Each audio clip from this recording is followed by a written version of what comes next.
So याच्यामध्ये मगाशी तुम्ही पाहिलं तर 25.4 मायक्रो सेकंड्स लिहिलेलं होतं. मायक्रो सेकंड्स इज द, आता खाली बघूया, ते ऑन केलं machine. 25.4 is what we want. खाली किती आलं? 25.4. बघितलं? Do you want to see it again?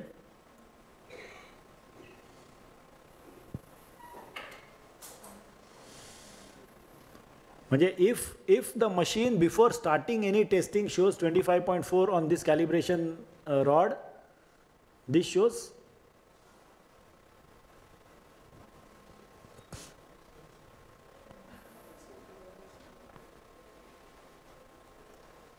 हे बघा आलं. See now this machine is showing 25.4. Some other machine may show 38.2 or some any other number. जे कॅलिब्रेशन रॉडला जितकं युनिट यायला पाहिजे असं मॅन्युफॅक्चररने दिलेलं आहे तेवढं यायला पाहिजे. Is this clear? सॉरी, नाही येत नसेल तर मशीनमध्ये ॲडजस्टमेंट असते. मग then you have to adjust the machine for sending the pulse. Or तरी जर होत नसेल ॲडजस्टमेंटने तर then you have to send the machine for repairs. असं. Is that clear? So this question is very correct की आलं नाही तर काय, मशीनला ॲडजस्ट करायला लागेल. आणि जर ते ॲडजस्ट होऊनही होत नसेल तर मग ते रिपेअरिंगला पाठवायला लागेल, कारण otherwise you will get wrong readings, incorrect readings, है ना. सी कसं माहिती आहे का की if your college buys this machine and uses it only for demonstration to students, then it did not be calibrated because you are not using for any commercial or professional use. You are using it purely for training. But they ultrasonic घेऊन जर तुम्ही गावात testing करणार असाल वेगवेगळ्या साइट्सवरती तर then this machine must be calibrated. It is a crime.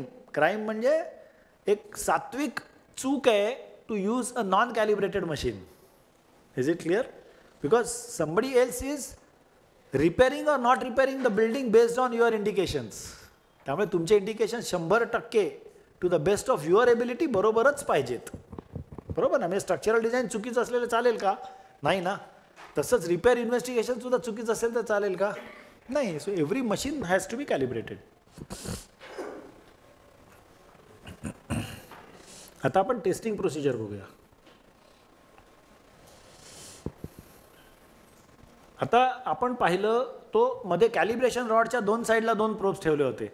आता we are replacing the calibration rod with a concrete sample or tomorrow it can be brick sample also, tomorrow it can be random rubble wall masonry sample also, ashlar masonry sample also, it can be wood also. लाकडाला सुद्धा ultrasonic करता येतं because लाकडात सुद्धा त्याची fix velocity आहे. त्यामुळे लाकूड जिकडे जिकडे खाल्लं गेलेलं असेल तिकडे तिकडे वेलॉसिटी कमी दाखवतं. See velocity is what distance upon time. Machine time दाखवतं आणि डिस्टन्स आपण फिजिकली मेजर करतो. सो डिस्टन्स म्हणून ती मेजरिंग टेप दाखवली होती. Distance upon time is the velocity. आणि कॉन्क्रीट करता वेलॉसिटी आय एस कोडने दिलेली आहे की बाबा 4 आली तर चांगलं, त्याच्यावर खाली आली तर डाऊटफुल, 5 आली तर सर्वात उत्तम, असं काहीतरी आकडे दिलेत आय एस कोडने. ते आकडे मला तोंडपाठ नाही आहेत कारण तोंडपाठ असायची गरज नाही. See I will tell you one thing which I believe in. Do not store data in here. This brain is good for analysis. गाडीमध्ये जेवढं लोड असतं ना तेवढी गाडी हळू चालते. So if you load this with a lot of data which is available on the stupid machines like laptop and mobile, or which is available in respectable documents like Indian standards, why we should keep it here? We need not. हा एक अजून एक गुरुमंत्र घेऊन जा घरी. Use this for analysis, don't use it for data storage. This is, आज आपल्याला mobile number लक्षात असतात का हो? का? कारण मोबाईल नंबर त्याच्यात आहेत. बरोबर. Same principle. Do not try to mug up the constants. It is not needed. Engineers are not scientists. They are there to use the science or the developments that are done by scientists. म्हणजे आपल्यातले काही scientist होतात. I am not saying की, but they become scientists. They use engineering for further development. आपण त्यांनी केलेली development आपल्या ह्याच्यात वापरतो. त्यामुळे we must have the analytical mind and actually आपला 3 वर्षाचा किंवा 4 वर्षाचा कोर्स हेच शिकवतो आपल्याला की हाऊ टू ॲनालाइज प्रत्येक गोष्टीत. आणि रिपेअर्समध्ये ॲनालिसिस हे सगळ्यात जास्त उपयोगी असतं. in this particular subject that we are trying to interact, analysis is most important. 3 प्रकारे आपण हे करू शकतो. One is direct transmission where the transmitter and the receiver are on the opposite side of the concrete. Second is semi-direct when the transmitter and receiver are on the neighboring sides. And third is they are on the same side of the sample that you are testing. Clear? याचा आपण actually demo बघूया याचा.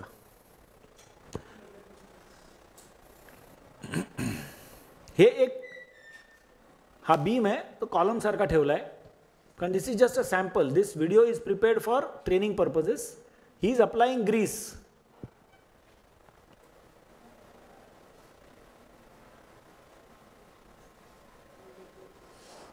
आपण पाहिलं Greece का apply करतो तो, बरोबर ना. What he is doing is he is measuring the distance between the 2 probes. आता त्याने टेप तिरकी पकडली आहे, सरळ पकडायला पाहिजे. ट्रेनिंग पर्पजेससाठी आहे. हा आमचा टेक्निशियन आहे, बरीच वर्ष आमच्याबरोबर. हे आम्ही मुद्दाम बनवलेले व्हिडिओज आहेत या ट्रेनिंग करता.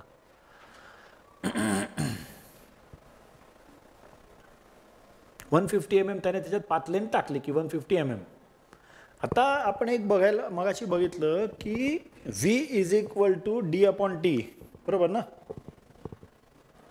Velocity is equal to distance upon time, बरोबर ना. तर हे जर डिस्टन्स मिलीमीटरमध्ये आपण मोजलं आणि टाइम जर आपल्याला मायक्रो सेकंड्समध्ये आला तर आपल्याला वेलॉसिटी किलोमीटर्स पर सेकंडमध्ये डायरेक्ट मिळते. म्हणजे हे कन्वर्ट करून बघा, कारण मायक्रो इज 10⁻⁻⁶ आणि हे मिलीमीटरमध्ये मोजलं तर 1 किलोमीटर्स पर सेकंडमध्ये येतं जे आपल्याला हवं आहे रीडिंग.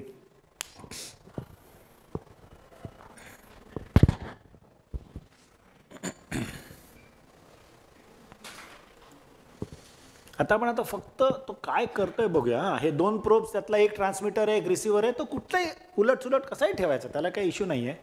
सो तो थोडंसं हलवून जितकं दाबता येईल तितका आतमध्ये दाबतोय. म्हणजे ग्रीसचा थिकनेस कमीत कमी पाहिजे आणि दोन्ही साईडला कळलं ना. तो he just moving and pressing it firmly against the concrete surface.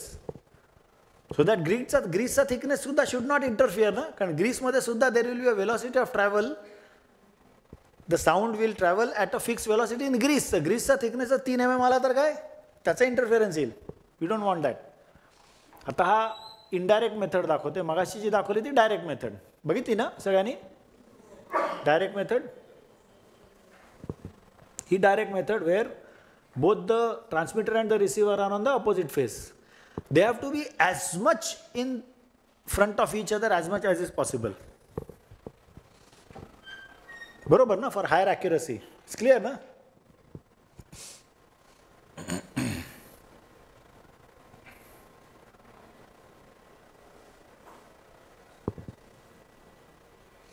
हा आता indirect method when probes are on the same face of the sample.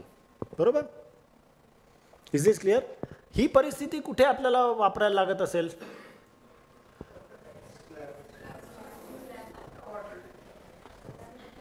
काय? बेसमेंटची wall. When other side is earth, you cannot use it on the other side. So wall of the basement, you have to use the indirect method. पण हा column जो असेल त्याला आपण दोन्ही साईडने वापरू शकतो ना. या कॉलमचे दोन्ही फेसेस आहेत. हा बीम असेल त्याला दोन्ही साईडने करू शकतो आपण. Isn't it?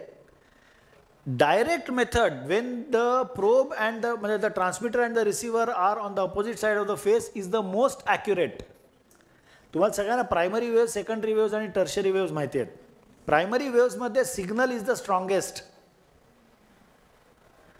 हे प्रायमरी वेव्ह मोजते. म्हणजे प्रायमरी वेव्हमुळे त्यामुळे since the signals are the strongest your readings are most accurate. Semi डायरेक्टमध्ये प्रायमरी किंवा सेकंडरी वेव्ह कुठलीही येऊ शकते. आणि एकाच साईडला जेव्हा तुम्ही प्रोब्स लावता, जसं ही मेथड आपण आता दाखवतो इनडायरेक्ट मेथड, त्याच्यामध्ये प्रिडॉमिनंटली टर्शरी वेव्स किंवा रेले वेव्स ज्या सरफेसवरती ट्रॅव्हल होतात विच आर द वीकेस्ट. त्याच्यामुळे सरफेस ट्रान्समिशन और indirect method is the least accurate. त्यामुळे जरी IS कोड काहीही म्हणो, indirect method should not B use for prediction of anything. It should B use more for qualitative assessment. Qualitative assessment आणि quantitative assessment या दोघांमधला फरक माहिती आहे? बघूयात आपण स्मिथ हॅमर पुढच्या इन्स्ट्रुमेंटमध्ये बघूयात.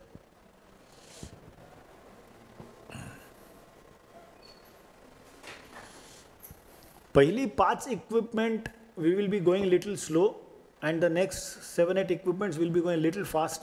कारण पहिली 5 इक्विपमेंट खूपच महत्त्वाची आहेत, जी स्टुडंट्सना डिटेलमध्ये समजावा. प्रत्येक कॉलेजमध्ये ती विकत घ्या इक्विपमेंट्स, किंवा 4 कॉलेजेसने एकत्र येऊन घ्या आणि you can share the equipments. You know, it is that is up to you how you. If you have money buy, if you don't have money don't buy. हां,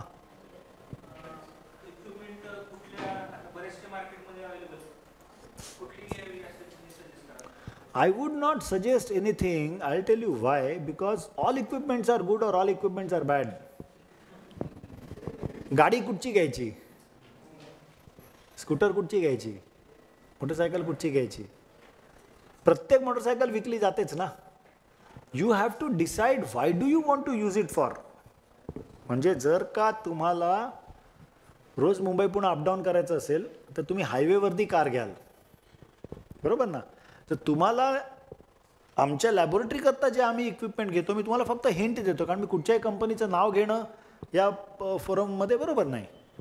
so we buy the equipment which is most sturdy and most accurate. तुम्हाला जेव्हा फक्त demonstration करता हवं असेल, तुम्हाला ॲक्युरेसीची गरज नाही आहे, कारण तुम्हाला फक्त मुलांना हे कसं चालतं हे दाखवायचं आहे. तर रिडिंगची ॲक्युरेसीची गरज नाही, मग तो you can go for a cheaper equipment. So that decision you can take. आणि किंवा मला मेल करा, मेलवरती मी सांगेन, इथे नाही. हां, आणि काय प्रश्न होता? कारण mail will be a private chat, it will not be अ.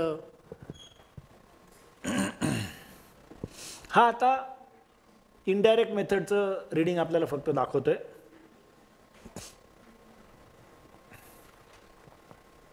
जे काय रिडिंग आलं असेल त्याचं, यू नो 85.2, 400 mm ला 85.2 आलं. हे ग्रीस लावलं आहे त्याने. मला मागच्या ह्याच्यामध्ये कोणीतरी विचारलं की त्याने प्रोब आत कसा घातला. अरे प्रोब नाही येतो, it's just a grease mark आहे तो. So is this clear? तो सेमी डायरेक्ट दाखवतोय. याच्यामध्ये the primary waves can go direct और the secondary waves also can. So it is direct is the most accurate, semi direct is after that, and indirect is the least accurate. Clear?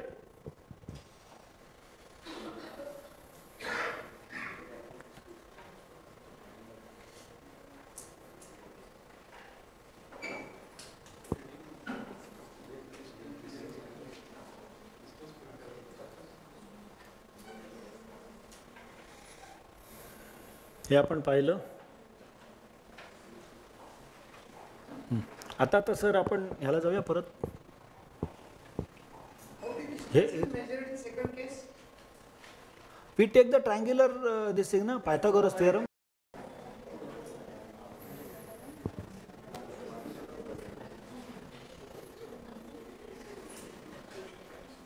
जी काय कुजबूज करायची ती मायाबरोबर करा, आपापसात करू नका.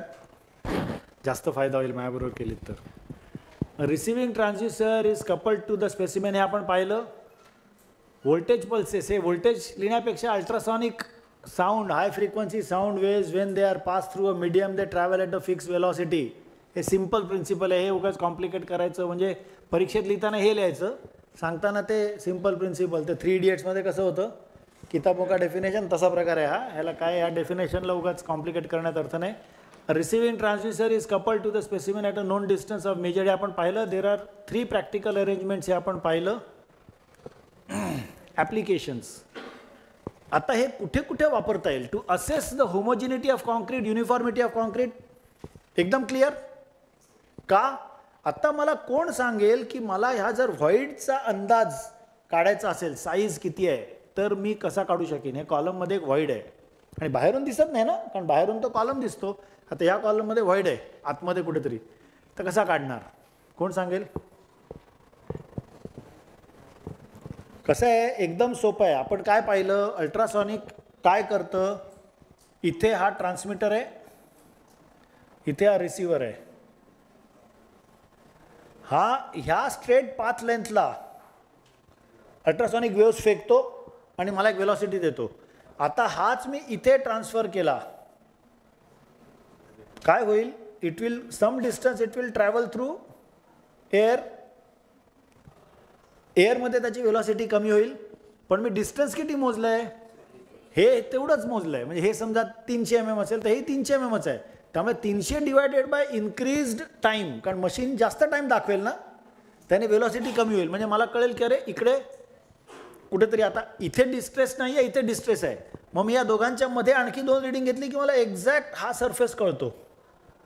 Similarly मी इथे रिडिंग घेतलं की मला हा सरफेस कळतो. And you can actually detect the extent of void. Is this clear? आता देर आर ॲडव्हान्स्ड मशीन्स की ज्याच्यामध्ये मल्टिपल प्रोब्स ऑटोमॅटिकली असतात. त्यामुळे तुम्ही जसे ठेवले तर 32 प्रोब असतात. ते 32 प्रोब तुम्हाला एकत्रच रिडिंग देतात. त्यामुळे दिस इज मच फास्टर. कारण ह्याला वेळ लागतो ना, असं हळूहळू करत जायला वेळ लागतो. एवढं ग्रीस लावा सगळं, it is more complicated. This is a lot faster, but this is the technique. हे कळलं प्रिन्सिपल? हां. So to assess the homogeneity, म्हणजे we can know the homogeneity quantitatively also and qualitatively also. To detect the voids, porosity and approximated extent of cracks in concrete. Approximated extent of cracks in concrete. आता इथे मी approximate का म्हटलंय? गंमत बघा, आपण एक चित्र काढूया म्हणजे क्लिअर होईल. ही कॉन्क्रीटमध्ये असलेली क्रॅक आहे. आता ही क्रॅक मी फार छान थिअरॉटिकल क्रॅक दाखवली. कॉन्क्रीटमध्ये अशी क्रॅक कधीच नसते. कॉन्क्रीटमध्ये ॲक्च्युअली असलेली क्रॅक ही अशी असते.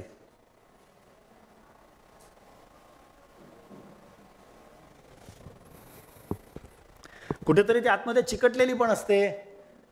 बरं, ही अशीच असते असं नाही, ती क्रॅक अशी पण असते at an angle to the surface. ही आपल्याला दिसत नाही आहे. आपण एक क्रॉस सेक्शन शिकायला म्हणून मारलं म्हणून आपल्याला दिसतंय, पण अदरवाईज ही क्रॅक दिसत नसते आपल्याला. आता तुम्ही ह्याच्यावरती अल्ट्रासॉनिक जर काढलं आणि जर तुम्ही प्रिझ्युम केलं की ही अशी जाईल वेव, तशी जाणार नाही. कदाचित ती इट विल जम्प हिअर, है ना. त्यामुळे crack depth measurement is generally not accurate. When we use ultrasonic it is generally not accurate. हे क्लिअर आहे का? हे क्लिअर आहे. हेच प्रिन्सिपल तुम्हाला इथे पण वापरता येतं. काही डेप्थ, काही क्रॅकला ते जम्प होतं ना अल्ट्रासॉनिक, कारण अल्ट्रासॉनिक हवेत जात नाही असं नाही, जातं. बरं, काही क्रॅकमध्ये पाणी असेल तर it will still not show. हे क्लिअर आहे. एक एक गोष्ट क्लिअर होते. So we are explaining why I have used the word approximated extent of crack. Approximated का म्हटलंय? ह्याला म्हटलंय की voids can be detected, porosity can be detected, but extent of crack म्हणजे क्रॅकची लेंथ किंवा क्रॅकची डेप्थ ही काढायला थोडीशी इनॅक्युरसी असते. Defects such as voids, honeycombing, cracks and segregation may be determined. This technique is also useful when examining fire damaged concrete. Fire damaged concrete वरती हे equipment सगळ्यात जास्त युजफुल आहे, कारण मायक्रो कॉन्क्रीट होतं ना, मायक्रो क्रॅकिंग होतं. Wien fire damage structure concrete develops micro cracking, जे डोळ्याला दिसत नाही, अल्ट्रासॉनिक मशीनमध्ये ते पकडलं जातं बरोबर. सो अल्ट्रासॉनिकवरती फायर डॅमेज स्ट्रक्चरवरती ultrasonic is very very very useful. Calibration आपण पाहिलं, site preparation. The test shall be carried out on exposed surface of concrete wherever possible. आता व्हेरेवर पॉसिबल म्हणजे काय? आता एक आपण let us see a drawing.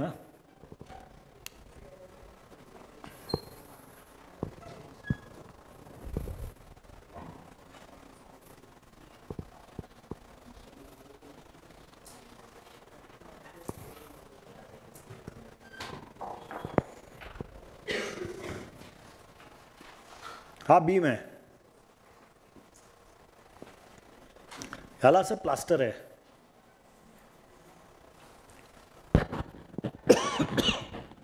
आता समजा जर का मी रीडिंग प्लास्टरवरनं घेतलं तर काय होईल, प्लास्टरमुळे आलेला इंटरफिअरन्स सुद्धा त्याच्यात आला. क्लिअर. बट सपोज ही मला वेलॉसिटी जी मी विथ प्लास्टर घेतली ती velocity is 5 kilometres per second which is considered as good as per IS code.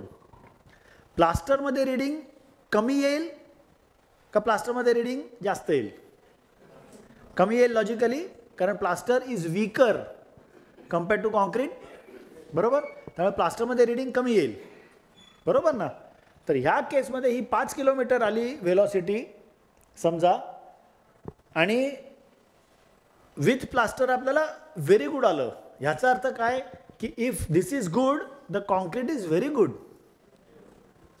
मग मला प्लास्टर काढायची गरज नाही. Is that clear? म्हणून व्हेरेवर पॉसिबल म्हटले. समजा मला जर ह्याने रीडिंग आलं 3 किलोमीटर्स पर सेकंड, तर ह्याच्या दोन पॉसिबिलिटीज काय झाल्या विथ प्लास्टर, की प्लास्टरचा इंटरफिअरन्स इतका आहे की ज्याने concrete is being shown weak.